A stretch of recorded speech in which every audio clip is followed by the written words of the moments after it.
Assalamualaikum warahmatullahi wabarakatuh and good morning.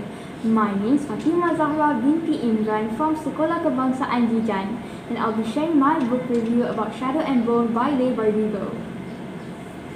This trilogy young adult fantasy novel, Shadow and Bone by Leigh Bardugo, a New York Times and Los Angeles Times best-selling author, was published on the 5th of June 2012. The rightful author, Leigh Bardugo, is an Israel-American fantasy author.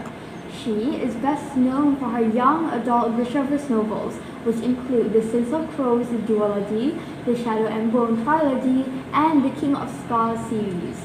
The main publisher for the majority of her novels is Macmillan Publisher. Shadow and Bone has a minimum of 358 pages. The book is about as thick as the dictionary you normally find in your local library. The book contains about 22 chapters, and each chapter has a total of 37 pages on the minimum. The tale begins with the Shadowfold, a void of impenetrable darkness that creeps with horrid monsters that feed on human flesh. The Volcra, slowly but certainly consuming the once great nation of Ravka. Alina Starkov, a former assistant cartographer in the Second Army, a pale, lonely orphan as she unveils a unique power that caught the interest of Ravka's elites, the Grisha, an individual group that has the ability to possess such enchanting powers. Could she be the key to unraveling the dark fabric of the Shadowfold and setting Ravka free? The Darkling, a creature of seductive charm and terrifying power, is the leader of the Grisha. If Alina is to fulfill her destiny, she must discover how to unlock her gift and face up to her danger. One of my personal favorite parts of the book is the Winter Fae, hosted by the King and Queen of Ravka. The Grisha summoners are expected to showcase a performance and everyone is practicing. On the night of the fair, Genya Safin, Alina's friend, is helping her to get ready when the latter kafta for the party arrives. It was pure black and has the Darkling symbol hanging off of it. And when Genya finishes putting makeup on Alina, she looks completely different from the girl that came to the little palace after the Volca attack. When Alina arrives at the ballroom with her friends, she coincidentally runs into Duke Kramzov, who has lost all memory about the girl. But the chance meeting, unfortunately, reminds her of Mal. When Genya finds her, she looked gloomy, but she still had to perform with the rest of the Grisha. The Darkling appears right before their turn, and they combine powers to create a light and shadow show for the crowd. After the show, she felt lightheaded and made her way down to her room. On the way, she just happened to run into Mal, who looked sick and miserable. It turns out that Mal's group was the one to find the stag from the Morozovas herd.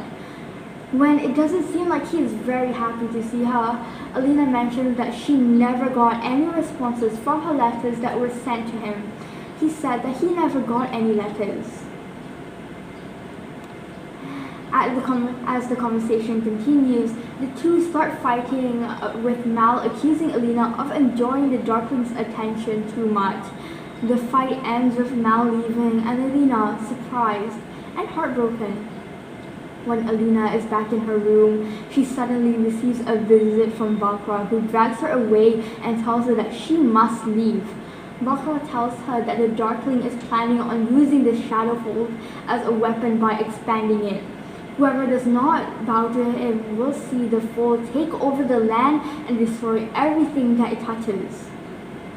When Alina does not seem to believe her, Bakra reveals that the Darkling is the bad heretic, the one who created the Shadowfold, and she is his mother. He faked his death many times and he has been waiting for the Sun Summoner in order to take control of the fold. The Darkling needs Alina because the Volca in the fold are vulnerable to sunlight. Once they are subdued, he can enter the fold and be even more powerful than he is now. After Bakra explains that he needs the stag antlers to control Elena, she finally realizes that the old woman is telling the truth. When she asks what needs to be done, Barbara tells her that she needs to head to West Rashka, which means she needs to cross the fold. I assume this was when Elena realized that it was Barbara who had trained her and prepared her for this moment. That was it for the chapter. The next one was really hard to read, mainly because of how much had changed in between the two chapters, but it was overall breathtaking. The book was really exciting, and I hope that you can enjoy it as much as I do. If you ever decide to read it, I thank you for your time, and unfortunately this will be the end of my speech. Thank you.